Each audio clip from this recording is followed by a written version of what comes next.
Okay, I'm just going to talk off the cuff. Found somewhere semi-quiet, at least, to get my thoughts down. I suppose I haven't shown my face for a little bit. I've been dealing with chronic fatigue still. It's been probably a new low baseline that I've been experiencing for the past, I'd say the whole year.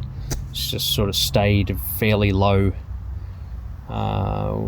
and with a little tiny bits of highs and lots of baseline lows in terms of energy and post-exertional malaise. If you don't know what any of this is, I urge you to just look it up, just inform yourself, because a lot of people have this illness, chronic fatigue syndrome, whatever the official name is, myalgic encephalomyelitis.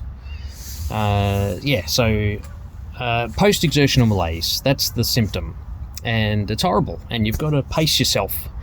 And this is the first walk I've been on probably for 6 months or so.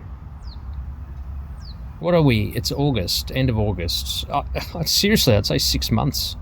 I kept pushing myself quite a bit earlier on in the year, and that there's always a cost, and that's how I look at things now, is that everything has a cost. Is it worth spending this much energy, which is going to cost me this many days of unknown recovery time, or do you pace? You know, pacing's been one of the hardest things for me to learn, because I came from the background of push your body to the limit, keep exercising, push through, you'll feel great, and you did, and I felt awesome. And obviously all of that changed after I had my one shot of Pfizer, which sort of sent me spiraling down with a post-vaccine syndrome, elongated by post-viral syndrome. So anyway, that's my situation. But my thoughts today were around being aware of your own behaviour and thoughts and situation, beliefs and things. I watched a film last night with my family. We watched Saving Mr. Banks, and if you haven't seen it, I think it's actually a brilliant film. But the story is of Mary Poppins, which is one of my favourite films as a child, and it's the lady Pamela Travers, and how she wrote the story, and then how Walt Disney tried to make the film, and she was extremely difficult. And you learn, spoiler alert, you learn throughout the film that the reason why she's so uptight and horrible and nasty is because she has all this childhood trauma, and she hasn't dealt with it, and it comes out in her behaviour as an adult, and she treats everybody horribly. And that's what you've got to think when you interact with people who don't treat you well or say things about you. And the culprit is that she wasn't aware of how she was behaving.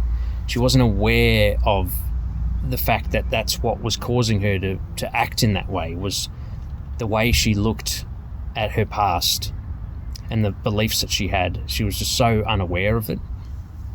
And in the end, it's Walt Disney who, in the film at least, it's Walt Disney, played by Tom Hanks, who gets her out of that by, he figured it out for her, in almost in like an inner voice kind of way, but also like as if he was somehow a counsellor. And he says, the reason why you're not working with me on this film properly, because she was being horrible trying to make the film with him, is because of the way she feels about her father, and the fact she didn't forgive her mother for the way she was raised, essentially, because her father was an alcoholic and he passed away young, and her mother just had issues trying to deal with that situation.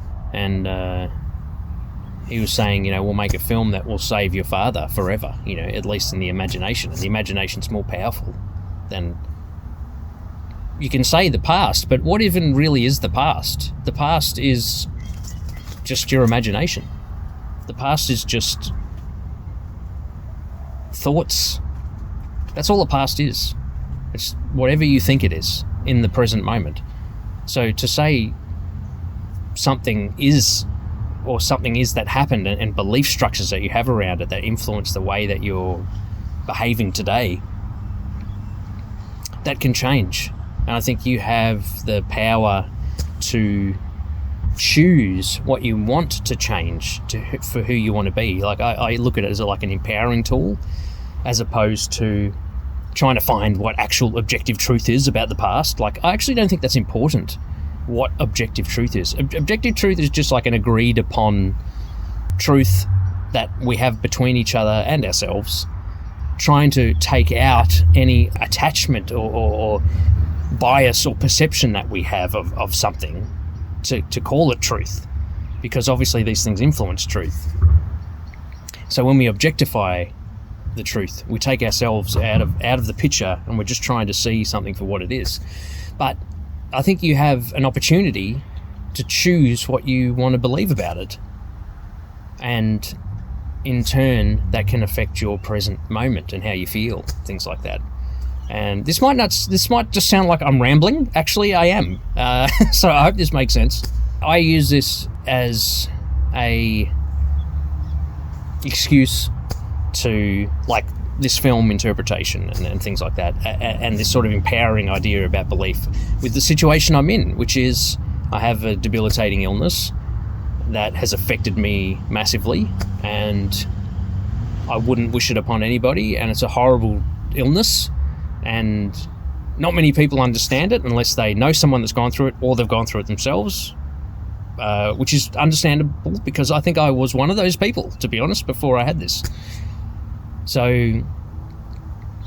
yeah, I think just, if anything, from what I'm talking about, I think just, if you're in a situation or you're having a moment, know that there are things that are within your power still. You may not be able to control everything, but there's a few things you can control, and that is what you believe and the thoughts that you're having. Might not seem like that or feel like it, but I'm telling you, it's true. You totally can choose what you want to believe.